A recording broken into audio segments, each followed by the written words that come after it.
Good morning everyone. More channel অন্য এটা recipe ভিডিঅ'লৈ আপোনালোক সকলোকে স্বাগতম জনাইছো। আজি বনাবলৈ লৈছো এয়া ঢেকীয়া ভাজি।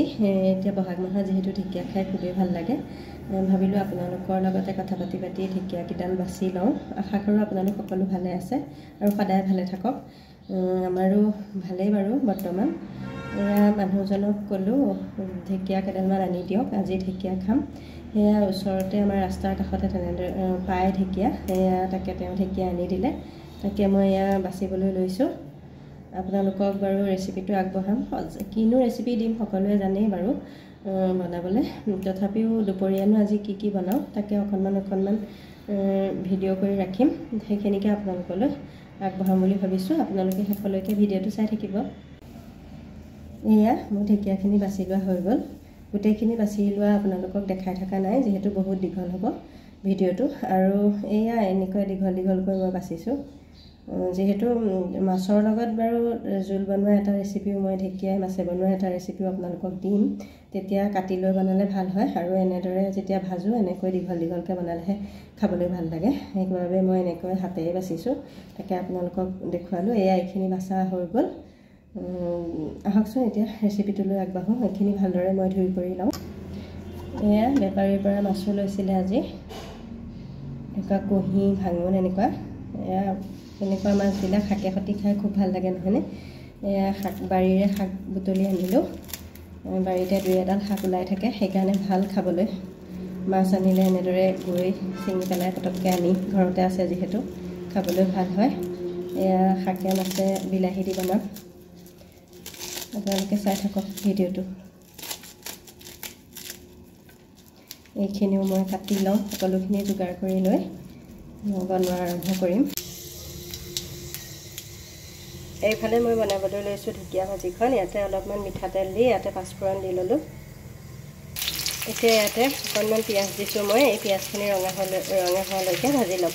ইফালে মই কেৰাহী পাতি লৈছোঁ মাছ ভাজিবৰ বাবে। দুফালে দুটা বহাই দিছোঁ। মাছখিনি ধুনীয়াকৈ মই ফ্ৰাই কৰি ল'ম।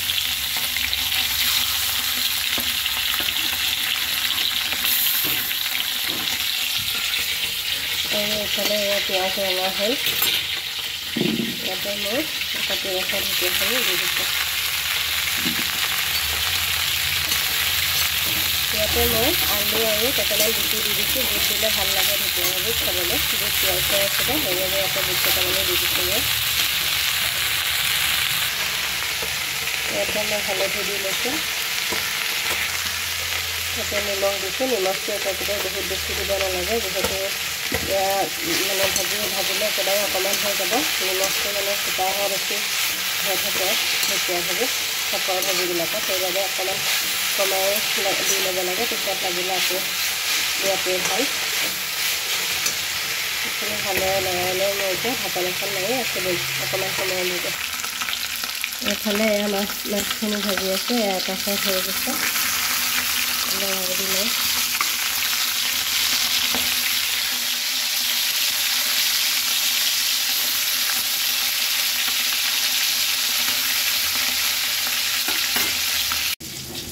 এইফালে অকণমান পদিনা চাটনি কৰিম। এতিয়া আমকলিৰ দিন, যিহেতু এতিয়া পদিনা খাই ভাল লাগে আমৰ লগত, সেইবাবে আগতেও খালোঁ দুদিন।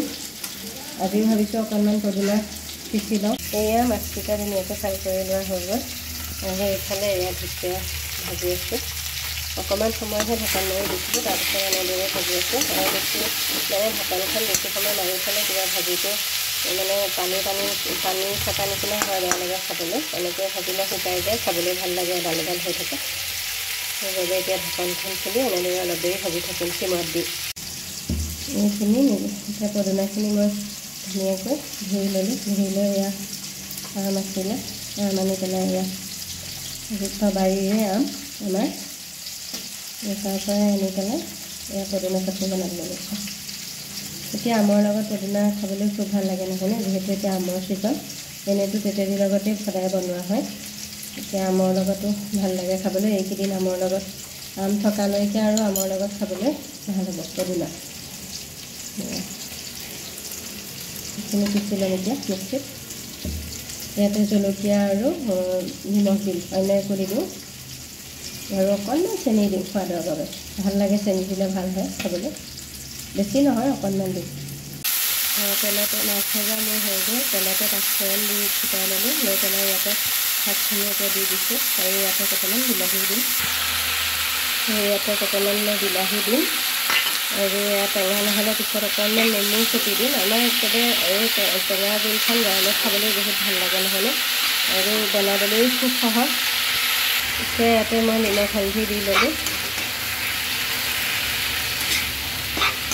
এইখিনি এতিয়া ভালদৰে লৰাই মই ঢাকন মাৰি অলপ দেৰি ৰাখি দিম অকণমান শাকটো সিজি যোৱাৰ পাছতে ইয়াতে গৰম পানী ঢালি দিম এইফালে চাওকচোন পদুনা চাটনিও ৰেডি খুব ধুনীয়া হৈছে খাবলৈ একদম জ্বলা টেঙা ভাল লাগিছে খাবলৈ এইখিনিও ৰেডি হৈ গ'ল এইফালে ঢেকীয়া ভাজিখিনিও ৰেডি হৈ গ'ল এনেকৈ অলপ সময় লাগে এইখিনি বনাওঁতে চিমত দি পেলাই ঢাকনখন খুলি থৈ ভাজিব লাগে তেতিয়া খাবলৈ বেছি ভাল হয় এডাল এডাল হয় সেইফালে মাছৰ জোলকণৰ বাবে এয়া ভাজি লোৱা হৈ গ'ল শাক আৰু এইফালে মই গৰম পানী কৰি থৈছিলোঁ ইয়াতে এতিয়া গৰম পানী ঢালি দিছোঁ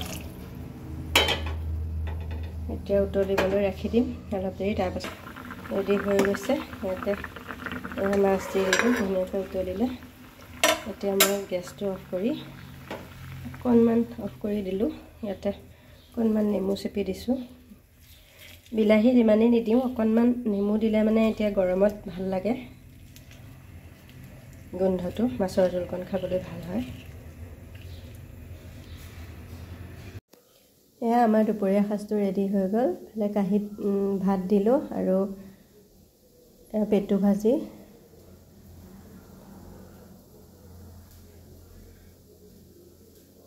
আৰু ইয়াতে সেয়া মাছৰ টেঙা জোল খুব ধুনীয়াকৈ খালোঁ আজি দুপৰীয়াৰ ভাত সাজ ভাল লাগিলে ঘৰৰে পাচলি দি আৰু এটা ফ্ৰাই মাছ আৰু অকণমান পদুনা চাটনি আৰু ঢেকীয়া আলু আৰু বুটৰ ভাজি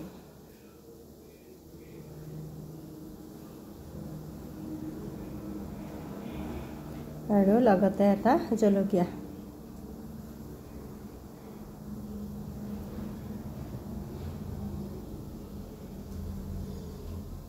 ভিডিঅ'টো চাই ভাল পালে আপোনালোকে লাইক শ্বেয়াৰ কমেণ্ট কৰি দিবলৈ নাপাহৰিব আৰু কাষতে থকা বেল আইকনটো প্ৰেছ কৰি অল কৰি ল'ব